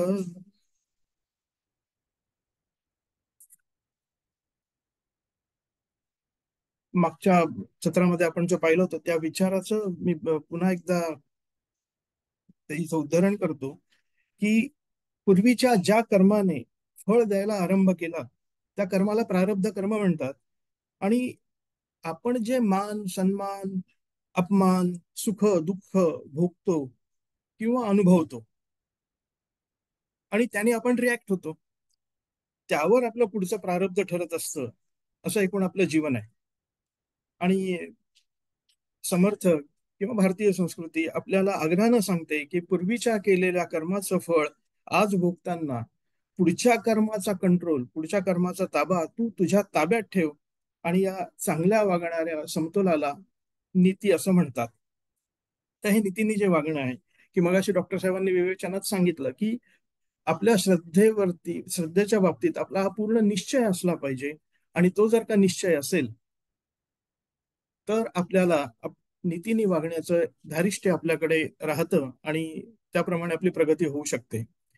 माझ्या जीवनात पुढे काय घडावं हे ठरवायला मी स्वतंत्र आहे, तशी कर्म करायला मी स्वतंत्र आहे. आणि याला क्रियामाण स्वातंत्र्य असं म्हटलं जातं. डॉक्टर साहेबांनी आता पुन्हा प्रवचनात याबद्दलही सांगितलं की कुठे आपल्याला भजनाला कीर्तनाला जायला जमलं नाही, प्रवचनाला जायला जमलं नाही, जप करायला जमलं नाही, तर आपल्याला असं आठवतं किंवा आपल्या पूर्वीच्या कर्माचं प्रारब्ध आहे म्हणून आपल्याला आपण जात नाही, त्यातनं आपला रस निघून जातो. तर तसं न करता क्रियामाण स्वातंत्र्य हे जे वरदान आपल्याला भगवंतांनी जे दिलेलं आहे, वेदांनी दिलेलं आहे, त्याबद्दल आपला दृढनिश्चय असावा. म्हणजे मग अशी भावना मनात येत नाही आणि आपली प्रगती यामध्ये कुठेही अडत नाही. नीती सांभाळायला जे धैर्य आवश्यक आहे त्या धैर्याबद्दल समर्थ इथे आग्रहपूर्वक विवेचन करतात की आपल्या संपूर्ण जीवनाच्या प्रवासात आपण चुकू शकतो आणि तो दुर्गुण म्हणजे धैर्य नसणं. एक अगदी साधं उदाहरण घेऊया की समजा आपण एक नवीन मोबाईल विकत घ्यायला गेलो. नवीन मोबाईल विकत घेतो आपण आणि साधारण 4-5 दिवसांनी त्याचं नवीन मॉडेल लॉन्च होतं. आणि मग तेव्हा आपल्याला असं वाटतं की अरे आपण जर का धीर धरला असता तर त्याच पैशामध्ये आपल्याला नवीन अपडेटेड मॉडेल हे मिळालं असतं, 5Gचं मॉडेल मिळालं असतं, असं आपण विचार करतो. अगदी नगण्य उदाहरण आहे, परंतु होतं असं आपल्या याच्यात. आपण धीर ठेवत नाही, कुठलाही निर्णय घेताना आपल्याकडे आपण धीर शिल्लक ठेवत नाही आणि मग आपला निश्चय ढळतो किंवा आपण चुकीच्या मार्गाला जातो. हे जसं मोबाईलचं छोटंसं उदाहरण, तसं जीवनाच्या या मोठ्या प्रवासामध्ये वयाच्या 60व्या वर्षी, वयाच्या 70व्या वर्षी, वयाच्या 80व्या वर्षी मी कसा असेल, माझं आरोग्य कसं असेल, माझ्या भोवतीचे लोक कसे असतील, ह्याचा विचार करून तसा त्याचा अभ्यास करून सातत्याने त्याच्यावरती प्रभुत्व मिळवून आपल्याला पुढे जायचं असेल तर या सगळ्या गोष्टीत महत्वाचा आहे तो धीर, ते धैर्य आपल्याकडे असायला हवं. बुद्धीने काही धारण करायचं असतं, काही सोसायचं असतं, याला धीर लागतो.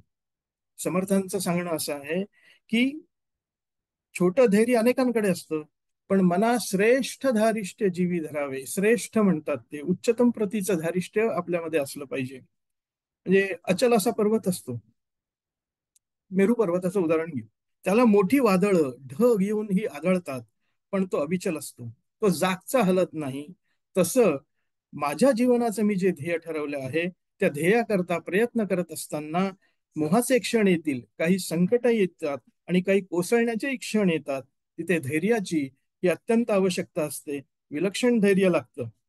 ज्ञानेश्वरीच्या 5व्या अध्यायात संन्यास योग मध्ये ज्ञानेश्वरांची एक सुंदर ओवी आहे धैर्याबद्दल. ते म्हणतात की तरी गेली याची से न करी, न पवता चाड न धरी, जसे सुनिश्चळू अंतरी मेरू जैसा. इथे त्यांनी मेरू पर्वताचंच उदाहरण दिलेलं आहे की मेरू पर्वत जसा अचल असतो, जसा ढळत नाही आपल्या स्थानापासनं, तसं आपलं धैर्य हे असलं पाहिजे. मग किती का वादळ येईना, किती संकट का येईना. अनेक कथा आहेत अशा. भगवान हनुमंतराय लंकेमध्ये सीतेच्या शोधासाठी गेले आणि दिवस पाहिला नाही, रात्र पाहिला नाही, कुठलं हवामान कसं आहे काय काही बघितलं नाही, आणि सीतेच्या शोधासाठी ते सतत फिरत असताना रात्री सुद्धा काही घरांच्या खिडक्यांमधनं, झरोक्यांमधनं ते डोकावत होते आणि सीतामाईला शोधत होते. सीतामाई सापडत नव्हत्या, परंतु त्यांच्या नजरेस दृश्य जे पडत होतं की त्यांना बऱ्याच घरांमध्ये अशा नग्न स्त्रिया दिसत होत्या. मारुतीरायांचं धैर्य खचलं. अरे मी हे काय करतोय, मी ब्रह्मचारी आहे, मी अशा गोष्टींकडे पाहता कामा नाही आहे. ब्रह्मचार्याने स्त्रीच्या मुखाचं अवलोकन सुद्धा करू नये असं जर का शास्त्र सांगतं, तर मी हे काय करतोय.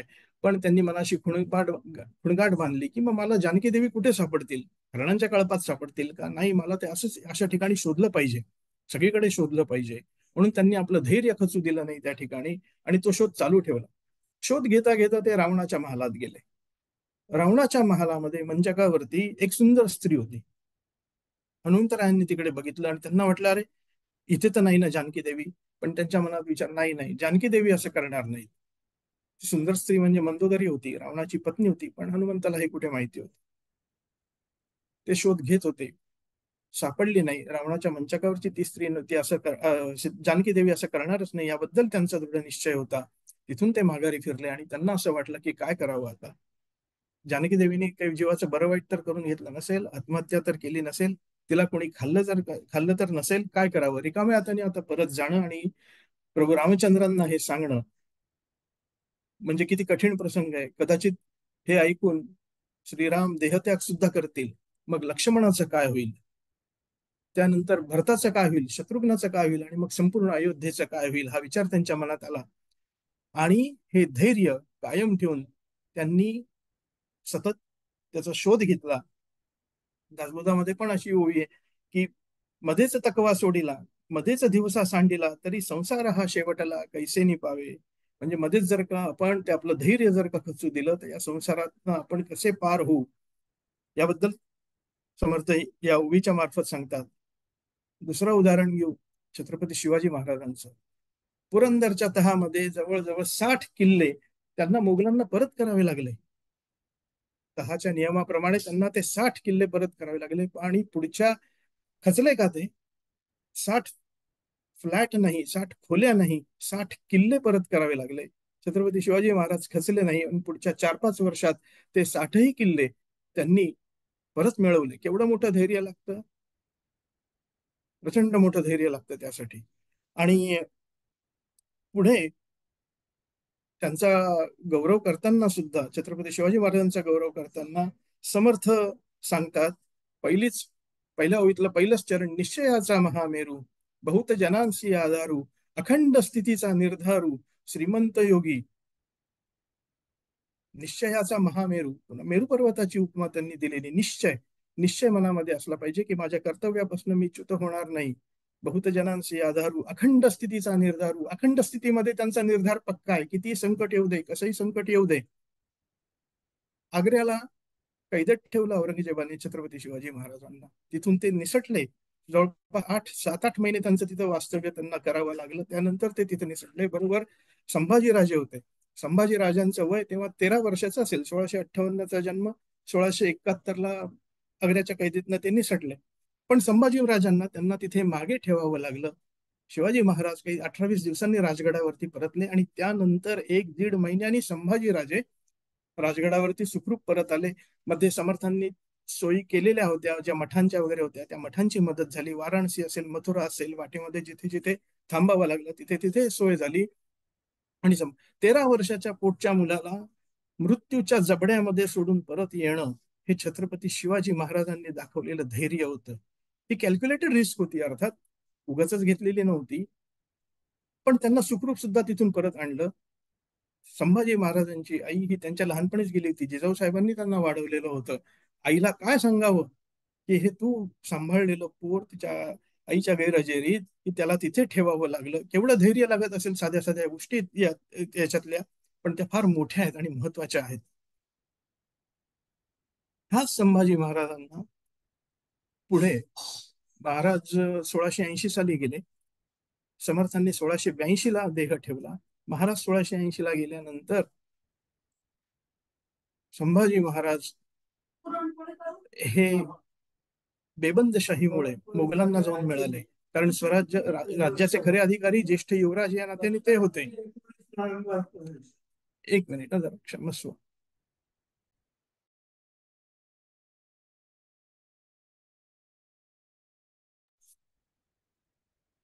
संभाजी महाराज बेबंदशाहीमुळे मोगलांना जाऊन मिळाले. सोयराबाई साहेब सावतराई त्यांच्या आणि स्वतःच्या मुलाला राजारामाला राज्यकारभार त्यांना सोपवायचा होता. तो लहान होता आणि त्याच्या नावाने सोयराबाई साहेब राज्य चालवणार होते. संभाजी महाराजांचा छळ झाला. ते मोगलांना जाऊन मिळाले. पुढे संभाजी महाराजांनी छत्रपती शिवाजी महाराजांच्या अष्टप्रधान मंडळातल्या काही जणांचा या गटामध्ये सामील असल्यामुळे त्यांच्यावरती सूड उगवला गेला. अक्षरशः त्यांचे वधच झाले. हत्तीच्या पायी देणं काय वगैरे काय असो, तो इतिहास आहे.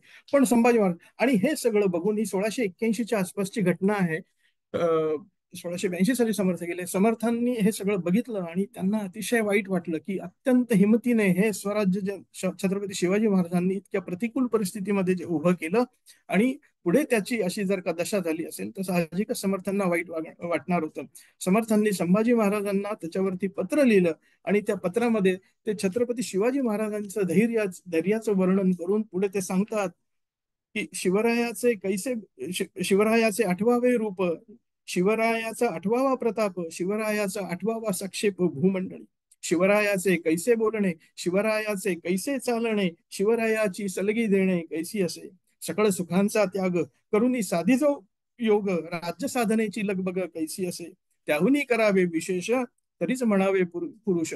डोळ्यात झणझणीत अंजन घातलंय की वडिलांपेक्षा आपण मोठा पराक्रम करावा, त्याहुनी करावे विशेष तरीच म्हणावे पुरुष, तरच तो पुरुषार्थ गाजवला. पुरुष म्हणजे पुरुषार्थ या अर्थाने, तरच पुरुषार्थ गाजवला असं म्हणता येईल. याउपरी आता विशेष काय लिहावे. कशा प्रकारचं धैर्य शिवाजी महाराजांनी दाखवलं हे पुढे संभाजी महाराजांना त्यांनी त्याची आठवण करून दिली. आणि मग पुढचा इतिहास आपल्याला माहिती आहे की औरंगजेबाने त्यांना पकडलं, परत निघाला होता आग्र्याकडे, दिल्लीकडे, आणि आताच्या संभाजीनगरमध्ये त्यांचा मुक्काम होता. संगमेश्वरी कोकणामध्ये संभाजी महाराजांना कैद केलं गेलं. तो तिथेच थांबला. संभाजी महाराजांना इथे आणलं गेलं. त्यांना वेगळी वेगळी आमिष दाखवली. त्याच्यावरचं शाहीर पिराजीराव सरनाईकांचा फार सुंदर पोवाडा आहे की त्यांनी औरंगजेबाने त्यांना काय काय आमिष दाखवलं की तू आधी धर्मांतर कर, पत्थर पूजा करने वाला छोड़ धर्म तेरा, प्यारा खुदा का धर्म इस्लामी ले ले तू मेरा. धर्माचं सांगितलं. त्याच्यानंतर त्याला सरदारकी देण्याचं आमिष दाखवलं. नाही सरदारकी, तुला माझी मुलगी देतो, जावई करून घेतो वगैरे म्हणून सांगितलं. आणि या सगळ्यांना नकार देत छळ सोसत संभाजी महाराजांचा तिथे वध केला गेला. धर्मासाठी त्यांनी दाखवलेलं धैर्य आहे. आणि छत्रपती शिवाजी महाराजांच्या धैर्याची आठवण समर्थांनी जर का संभाजी महाराजांना करून दिली नसती तर संभाजी महाराजांकडे हे धैर्य कुठून आलं असतं. आणि त्याच्यात शेवटी ते म्हणतात, धर्मासाठी पंचप्राणही पणास लावावे, संभाजीचे नाव अमर मग नंतर ते घ्यावे. धर्मासाठी पंचप्राण लाव, त्याच्यासाठी जे धैर्य लागतं, अशा प्रकारचं धैर्य आपल्याकडे असायला हवं. तरच आपली आध्यात्मिक प्रगती साधू शकते. म्हणून तिथे धैर्याचा आग्रह धरतात. इथे सुद्धा धैर्याचा, हे उदाहरण देण्याचं कारण हनुमंतराय असतील, छत्रपती शिवाजी महाराज, संभाजी महाराज हे आपल्याला फार जवळचे वाटतात म्हणून ही उदाहरण आपण घेतली. हे ऐकून आपलं धैर्य वाढतं. कठीण प्रसंगी जर का याची आठवण आली तर आपण त्यातनं तावून सुलाखून बाहेर पडू शकतो. पण कित्येक वेळा असं होतं की जो चांगल्या कार्याला बाहेर पडला आहे त्याला छळलं जातं. त्यातल्या त्यात अध्यात्मात जर का तुम्ही पुढे जायला लागलात, ती सुरुवात केली की नास्तिकवादी माणसं आपल्याला नावं ठेवतात. अरे काय हे तुझं वय आहे का, तू जप काय करतो, कीर्तनाला काय जातो, भजनाला काय जातो वगैरे, असा अभ्यास का करतो वगैरे, अशा प्रकारचा छळ सोसला जातो. अगदी अलीकडची घटना आहे. नास्तिकवादी एक स्त्री आहे, सोशल मीडियाच्या माध्यमातून ती असं काहीतरी विचित्र करत असते. किंवा समजा एकादशीचा उपवास आहे, मग ती काय करावं, त्यांनी साबुदाण्याची खिचडी, त्याच्यामध्ये अंड घातलेलं आणि त्याचे फोटो प्रसिद्ध करायचे. हे असं करतायत. मोदक करतो आपण गणेश चतुर्थीला, चतुर्थीला वगैरे, आणि त्याचा, त्या मोदकाचा, आणि अलीकडे एक तो पदार्थ आहे नेपाळी तिबेटकडचा, तो मोमोज, किंवा हिमाचल वगैरे वरच्या भागातलं ते मोमोज, त्याच्यामध्ये खिमा भरून अशा प्रकारची प्रसिद्धी दिली जाते की जेणेकरून तुमचं धैर्य खचलं पाहिजे. त्यात त्यांना आनंद असतो. तुमची श्रद्धा नाही, तुम्ही करू नका, पण जे करतात त्यांना नावं ठेवू नका, त्यांच्या मार्गामध्ये येऊ नका. मध्यंतरी समर्थांच्या पादुकांचा दौरा त्या राहतात त्या घराच्या भागामध्ये होता. त्यावर त्यांनी असंच केलं की रामाच्या नावाने भीक मागायला येतात सकाळी म्हणून. रामाच्या नावाने भिक्षा दौरा होता तो. भिक्षेचं महत्व त्यांनी वाचलं नाहीये, त्यांनी दासबोध वाचला नसेल तर त्यांना भिक्षेचं महत्व काय कळणार. पण अशा प्रकारची अपप्रसिद्धी करून तुमचं धैर्याचं खच्चीकरण करण्याचा प्रयत्न हा जेव्हा केला जातो, तेव्हा माणसाचं धैर्य अशा वेळी खचू शकतं. आणि त्यातनं जर का मार्ग काढायचा असेल तर समर्थ पुढची ओवी सांगतात की मना नीच बोलणे शोषित जावे. त्याबद्दलचा विचार अजून आपण पुढच्या सत्रामध्ये करूया. इथे मी थांबतो. जय जय रघुवीर समर्थ.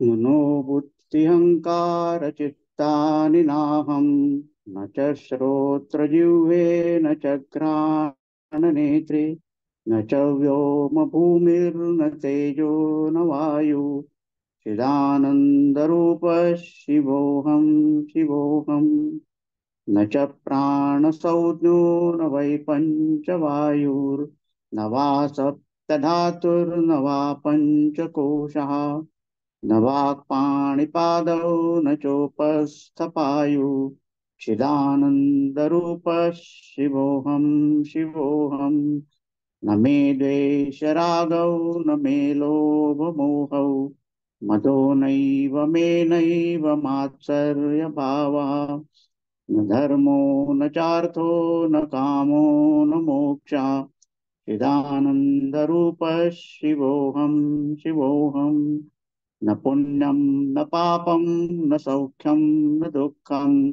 न मन्त्रो न तीर्थं न वेदा न यज्ञाः अहं भोजनं नैव भोज्यं न भोक्ता चिदानन्दरूपः शिवोऽहं शिवोऽहम् न मे मृत्युशङ्का न मे जातिभेदः पिता नैव मे नैव माता न जन्म न बन्धुर्न मित्रं गुरुर्नैव शिष्या चिदानन्दरूपः शिवोऽहं शिवोऽहम् अहं निर्विकल्पो निराकाररूपो विभुर्व्याप्य सर्वत्र सर्वेन्द्रियाणां सदा मे समत्वं न मुक्तिर्न बन्धः चिदानन्दरूपः शिवोऽहं शिवोऽहम् चिदानन्दरूपः शिवोऽहं शिवोऽहम्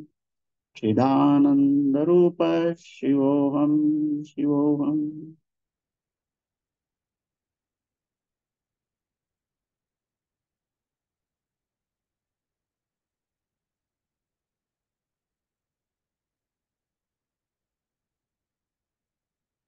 ॐ पूर्णमदः पूर्णमिदं पूर्णात् पूर्णमुदच्यते पूर्णस्य पूर्णमादाय पूर्णमेवावशिष्यते. ॐ शान्ति शान्ति शान्ति. हरि ओम.